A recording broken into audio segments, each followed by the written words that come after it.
Hey guys, this is Faster U4 brought to you by Fitland, Tailwind Nutrition, Biomaxa and Capital Cycles. If you're a cyclist, you want to go faster? Then let's giddy up. Hey guys, welcome to Fast U4 brought to you by Fitland, Tailwind Nutrition, Biomaxa and Capital Cycles. Hey, bike racing on the weekend, we're back into it.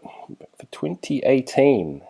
Sounds more and more future-y every time I say it. First race of 2018. A little time trial at Napa Hut. I'll tell you about it. I'll tell you what I learned. I'm going to tell you I'm going to start a new segment, which is thoughts and feelings. Brought to you by Crazy Steve's Smoking Shack.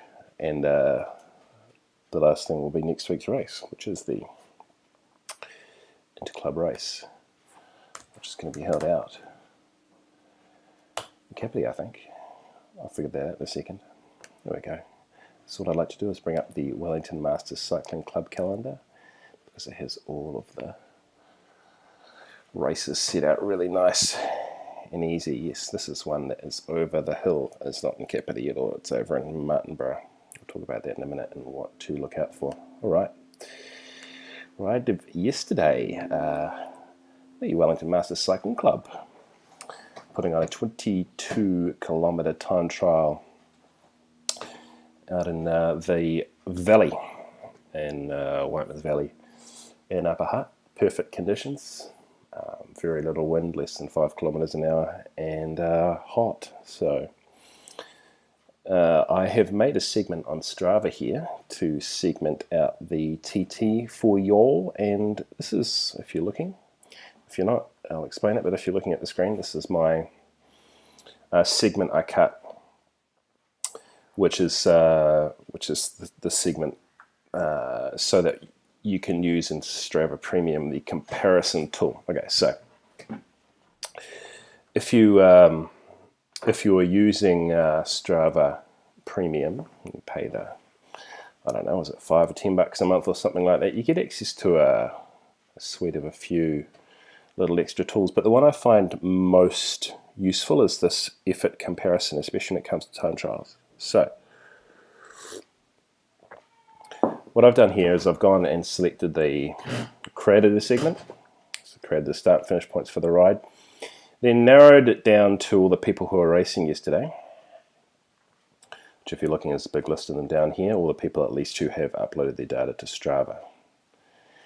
And then I've taken the tops, or 4 or 5 of those. If you can't see this, there's it gives you it's like a graph format. So you can see on the x-axis, the one that goes down the bottom, you can see distance.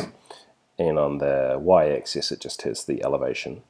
But the most important feature is there's a black line which goes straight horizontally across at 0 seconds, and then it has other lines coloured to represent other riders. And the line waves up and down, and it represents how much time above the black line, ahead of me they were, where they were on the course, or below the line, how much behind me they were on the course. And of course, where the line goes up and down, you can tell whether they were faster relative to that section or slower. And that's good. It can tell you what you need to improve on. So I'll cover that off in a little more detail in a second, and just work through how to use that for you in case that can be a useful tool for you. And also I learned something pretty cool using that yesterday about some of the equipment. Really, if you're going to ride this section of road, one thing I'll just say is be super careful in this kind of middle section, because it gets narrow and the light's weird and there's a lot of little potholes and stuff, and they're fixing the road, I guess, but it's pretty dodgy, and you don't want to be honking on the extensions and hit one of those. That's going to throw you off the bike. So that really stopped a lot of power going down in that section, which affected overall power. So if we're going to look at the analysis here, you can see total ride time, 30 minutes, 21 seconds. There was a second either side of that for the true time, so I was 30 minutes and 19 seconds By the way, excuse the noise of my kids going nuts upstairs at school holidays, making it really tricky to get in all the writing that I want to, especially now my wife's gone back to work. But, you know, say a prayer for me. I'm doing my best. There we go. Total time. Guys, can you knock it off? 30 minutes and 19 seconds for me it was. Distance 21.1 kilometers, it says they're climbing 178 meters. So 41.8 kilometer an hour average, an average power of 328 watts for an EP of 331 watts. So I was going for 340 to 350 watts on this course. I overcooked that a little bit because in the middle section you just couldn't really put down all the power you wanted to because you were trying to steer around potholes and stuff, and I think being safe is better than being sorry for that. I think I would have got another 10 watts out of that on a regular course if there wasn't potholes. So I was right in the middle of my expected power band, which was nice because that's pretty decent power for the first race in the season.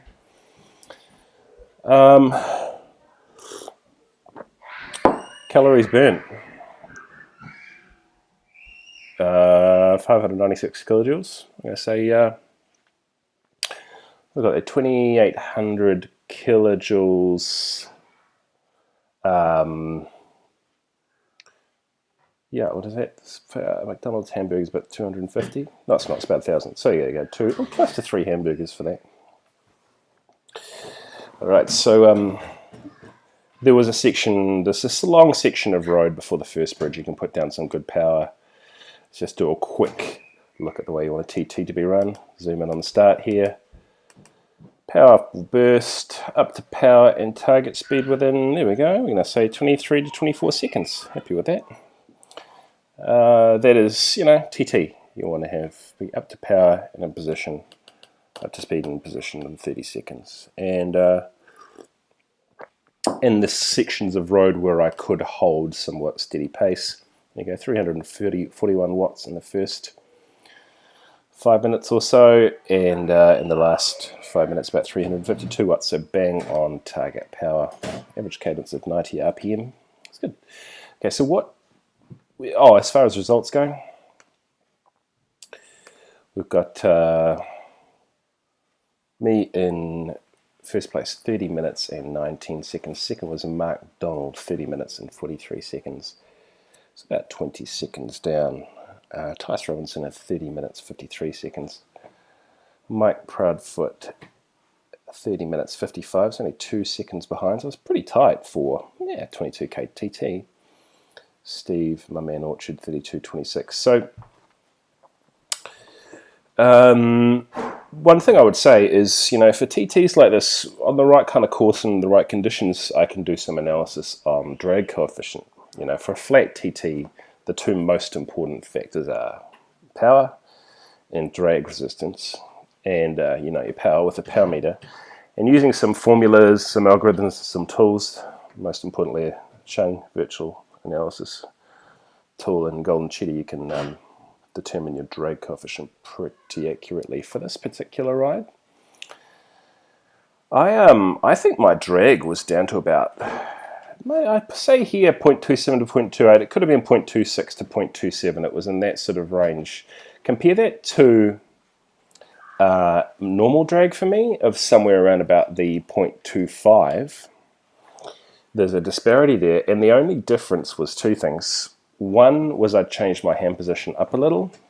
For anyone that looks on Facebook, you can see what I'm talking about. I got some bars with a new bend. I've brought my hands up to the UCI maximum limit, which is 10 centimeters between top of the elbow pad, where your elbow sits, where your elbow sits, and the top, where the very topmost portion of your bar is horizontally out the front on your extension.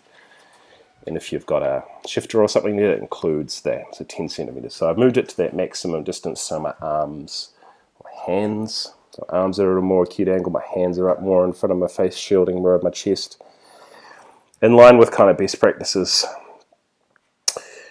these days, and my drag was worse. So, but I didn't test that in isolation, and I don't think that would necessarily be responsible. I think the most likely issue was a piece of equipment, which was Normally for TT like this, I'm using a Zip 404, mid to sort of deep depth wheel. And yesterday I was using a Mavic Helium, which is actually an old sort of lightweight type of wheel. They sold in like the 90s, I think, which I actually bought on Bike Shelf for the purpose of putting on a sort of vintage Colnago that I've got. But because my zips were in the shop, I had to use that as a front wheel yesterday because I didn't have anything else. I do have a carbon tri-spoke, but I just thought it would be too tricky to use on this course. Plus the road might be not good enough condition. I'd risk a puncture because it's got a little lightweight kind of tubular on it. Anyway, so I used the Helium, but that is not supposed to be in any way an aerodynamic wheel. In fact, it's totally tuned to be a lightweight wheel. You know, you can see by the name Helium, the whole idea was supposed to be back in its day a super lightweight set of wheels, you know, sub 1600 grams or so, which by these days standards isn't super light, but back in those days it was pretty good. They've tweaked totally the opposite end of the scale from, you know, something like a Zip 808, which is all about flat aero.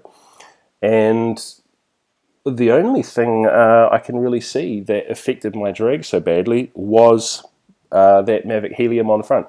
People do say that even more important than having a disc out the back is actually an aerodynamic front wheel, and based on this, I think that's probably true. To give you an idea, that's probably, you know, somewhere about between 10 and 20 watts for that front wheel. We're at that average speed, which is giant.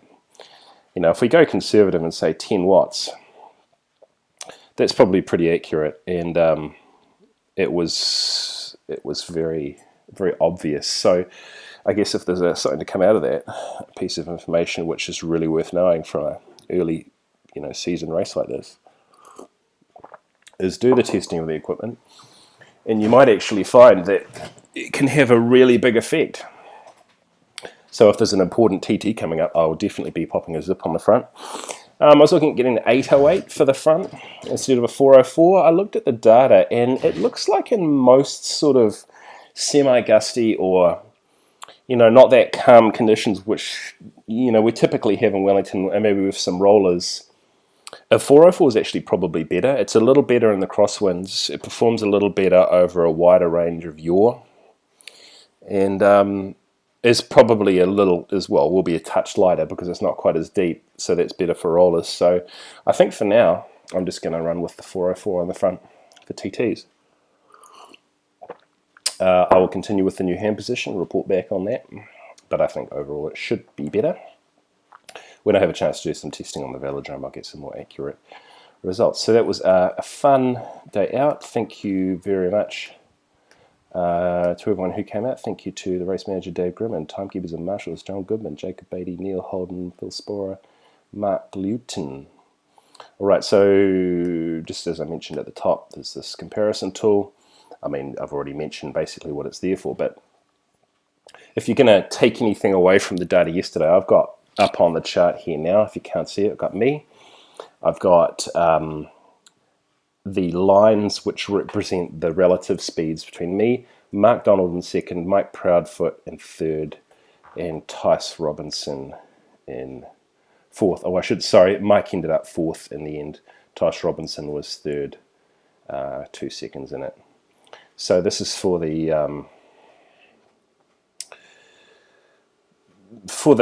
okay. So the section which was tricky, the kind of like scummy potholey section, was halfway-ish down the outbound leg, and there's Mark Donald, interestingly, handled this so much better. So here's the purple line here, okay? So relative to me, on this tricky section, which was maybe, say, 2 kilometers, or maybe 3, no, 4. So about 4 kilometers of this tricky road section, he was 11 seconds behind me, he was 6 seconds behind me, so he gained 5 seconds just through better bike handling on that section. The other guys lost time on that section concurrent to how they'd done it before, and right up to the turnaround, exactly at the turnaround, those guys just kept losing consistent amount of time. Now on the way back, especially in the last kind of third of the ride. It's just interesting to see like where the Aero came in. Tice Robinson, Mike Proudfoot must have pretty good positions because they both in the last, from the 14 kilometer mark to the 20 kilometer mark, so over that 6Ks, they both took time back on me, both about the same. Tice went from 40 seconds behind me to 35 seconds, so he took 5 seconds off me, and Mike took about the same, 33 seconds down to 30, about 3 seconds, maybe 4. Yeah, at one point it was 4 seconds. So they were getting a little higher speeds than me along there. And I think that comes back to that Aero I was talking about with the wheel before. You know, it might be against riders like Mark. I need to be handling maybe a little more aggressively through those sort of dodgy sections and taking time out of it there. So because I won, it's not as useful as if you lose. So if you find that you lose a time trial by a few seconds, you can go and use this tool. You can open the segment.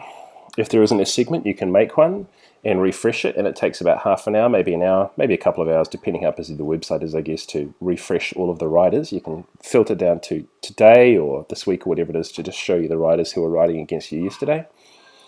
Most people have it so they've got their Strava auto updating as soon as they save their ride, and so you probably find that most of the field have their rides uploaded really, really quickly, and you can see this within a few hours of the race, almost instantly, really, if they're uploading straight away. Okay, so you're going to bring up the segment, bring up the riders, tick the riders down here, a maximum of 5, I think it is, and you can compare. So say if you did lose a TT by a few seconds, you didn't actually know where that was, you might actually want to know where to look at doing skills drills or something. Like, you might find that you might just, if you didn't have this tool, you might not know what you needed to improve on. You might actually find that it's not to do with your power or your Aero or anything like that. You might find on those sections you're actually really good. It could be in the turn, it could be in technical sections, it could be in downhill, it could be a little uphill, whatever it is you need to improve on. You can use this tool to actually determine what it is and fix it. I think that's pretty cool. I've gone and done that before in mountain bike races. You can look at exactly this, but say if it's a cross-country course, you can find out exactly where on that cross-country course you lost time and work on it. For me, that was always descents, and I was always climbing pretty good, but you could actually figure out where it was. You could actually maybe figure out if there was, very accurately where on the course you were, down to a very small, down to 20 meters or something like that. You can determine what obstacles were there. Maybe even the grade. You could see, well, you need to improve your power to weight because it was a higher grade climb. There's 100 pieces of analysis you can do with this tool. I think that's pretty cool. All right, so that's one thing. So the other thing is, I was riding along the other day, and I just had this thought, which is Crazy Steve's insane thoughts. When you're riding along, I mean, two things. I noticed that when I'm doing this podcast, the things, if I listen back to it, the thing that really stands out to me is kind of the personal things. And, I was thinking a couple of things. I was thinking, isn't it weird how, I don't know if any of you guys feel the same way, but there's this weird thing, you go to races, and it's like, some of the guys at races, I've known for a long time, some I haven't. But they're all kind of acquaintances, It's not necessarily that these people are friends of yours, particularly for any good reason. It's not that you dislike them, they're just acquaintances. They're not really in your life for any other reason other than the fact that you race bikes. And, there's this... It's like turning up at a party where you kind of don't know people that well, and you're trying to be this guy, you're trying to be X, Y, or Z guy, and it's sort of like it's a bit nervous, and you don't come across sort of the way you want to people. I don't know if this makes any sense. I think one of the best compliments I ever got was someone said, Steve, you're a low bullshit kind of guy. And I think what he meant from that was that I kind of have this propensity to just kind of try to be myself and not try to be one of those. I don't have a cool bone in my body. There is nothing cool about me. And I kind of have realized over time that I shouldn't try to be, because it's not who I am. I'm just this guy. And maybe a lot of people actually feel that way. And I don't. When I feel like turning up at a race, there's this sort of sensation like I kind of want to be the cool guy, or say the cool thing, or look the right way, or do the right thing. And then it's sort of like this battle in my mind where I say that, and then I think, well, yeah, but that's not me, and that's actually not how I want to be anyway. And this is all sort of going on in my mind, you know. And I come onto a race, and I'm talking to people, and I'm talking to all you guys, and it's a funny feeling in my mind. Like, I just want to sort of say, hey, how you going? I didn't want to particularly talk about bikes, which is weird or anything, which doesn't matter what I want to do, but I just want to sort of say, hi, how you going as a person, and talk to you nicely, all that, and not think about bikes, or even talk about bike racing, which is a pretty weird thing to say when you turn up to a bike race. Because there's always this same conversation which goes on, which is, oh, how are you feeling? Oh, I don't know, do my best, this sort of sandbagging.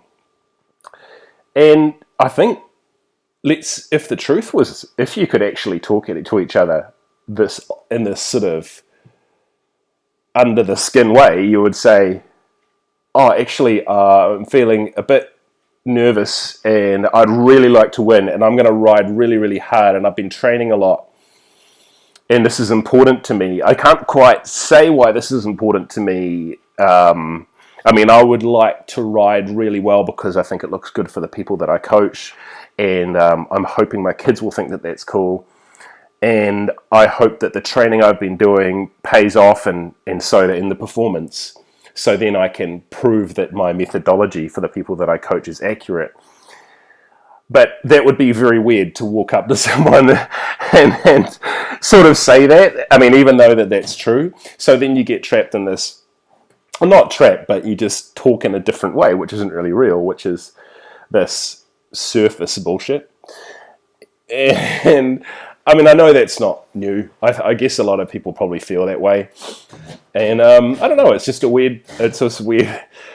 weird feeling I have every time I come along to a race now. And I don't really know what that is. Maybe it's just getting older. It's like you want to talk to people a certain way that's under your skin, but it would be weird if you did that. So you sort of can't.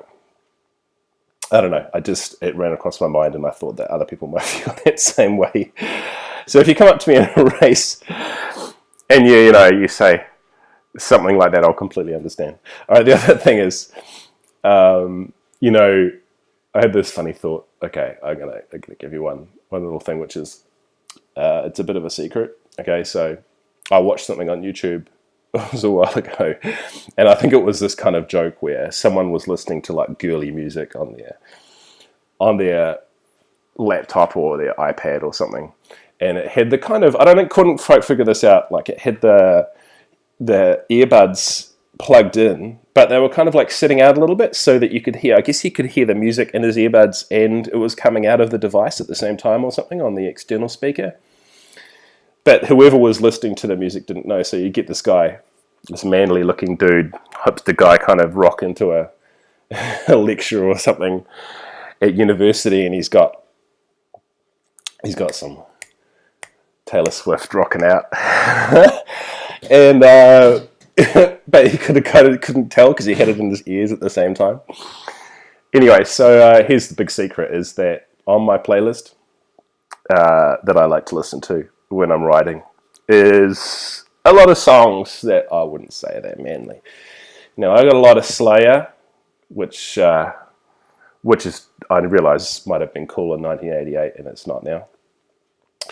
I got some alternative stuff on there. No Skrillex. What have I got? I'm going to have a little look through here. Okay, you ready for this? Here we go. It's my Spotify playlist. I got two. I don't know why. I have a Spotify one and an Apple one. Okay. Here it comes. I'm just going to be honest here about what's on it. Okay. All right. This is my, I don't know what's not going with my starred ones. Here we go. I got a lot of hate breed. It's pretty sad. Okay, I've got some Evanescence on there. I've got some Deftones. It's pretty good. I've got some Mastodon.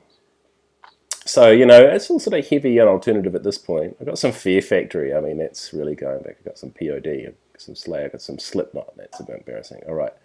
Alien Ant Farm. So that's not good. A little bit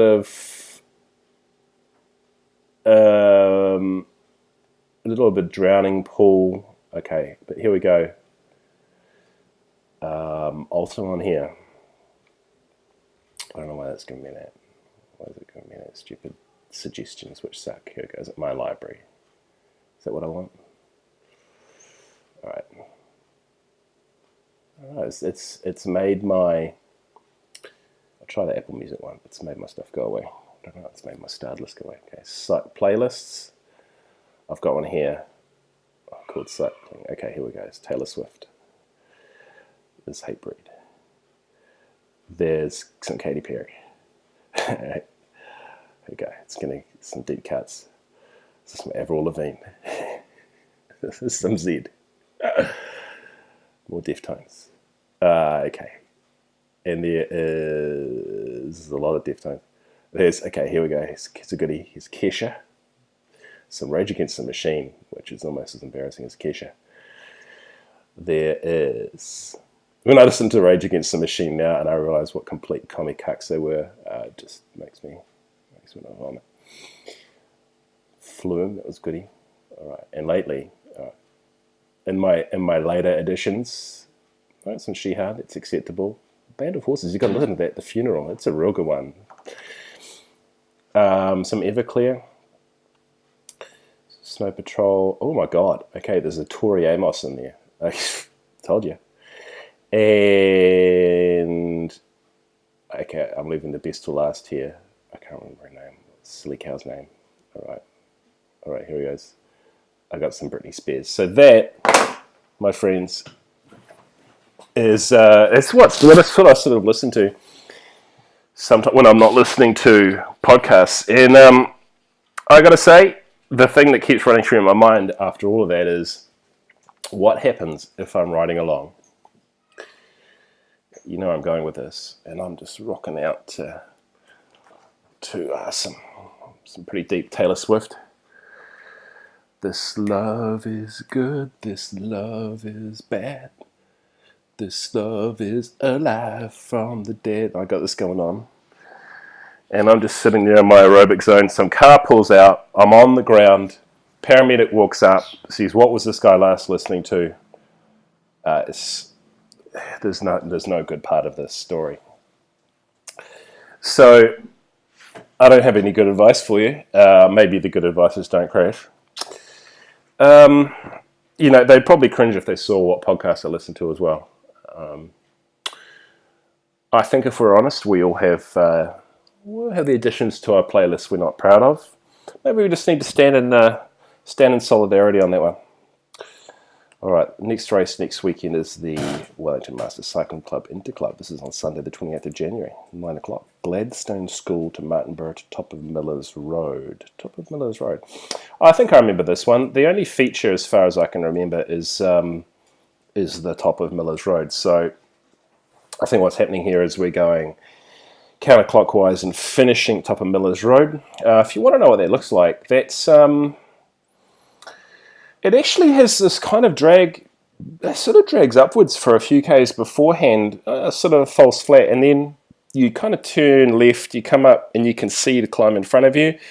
Everyone thinks this is like some sort of power climb, and it kind of is. I mean, it's probably from the bottom to the top, 2 minutes. Maybe not even that, somewhere around 1.5, 2 minutes, 2.5 minutes. So you can even go over VO2 max if you wanted to on this. It's not going to kill you, but yeah, it's steep, and then seems to, the gradient reduces a bit in the last, I don't know, 300 meters or something. So here's the hot tip: is don't get boxed, come out, maybe be on a good wheel, and don't be afraid to leave your sprint, assuming no one's honked off the front, till quite late. And especially if there's a headwind, come off late. And try to line up where that finish is. The finish is kind of where you think it's going to be, which I know isn't a very objective measurement. But have a look at Miller's Road. There is probably a sector on Strava, and you'll be able to look at that sector, see who's done it, see when the race was, and then see on the road where they finished that race. There's probably one about, I don't know, at the same time last year. So that will be, I imagine, a handicap, because these all are. This is part of the 3 or 4 race series the club's put on. This is Wellington Masters Club. This is only 49 Ks. It will be short, sharp, and fast. I'm excited about that. All right, guys, I'll leave it there. Thanks for listening. As always, this is brought to you by FitLab, Tailwind Nutrition, Biomaxa, and Capital Cycles for you with live coaching plan from me. Go to fitlab.co.nz, or you can send me an email, steve@fitlab.co.nz. I will see you on the weekend. Thanks for watching / listening to Fast You Fall, brought to you by FitLab, Capital Cycles, Tailwind Nutrition, and Biomaxa. If you'd like to get in touch for a coaching program or testing, you can get hold of me, steve@fitlab.co.nz, or go to fitlab.co.nz. Talk soon, guys.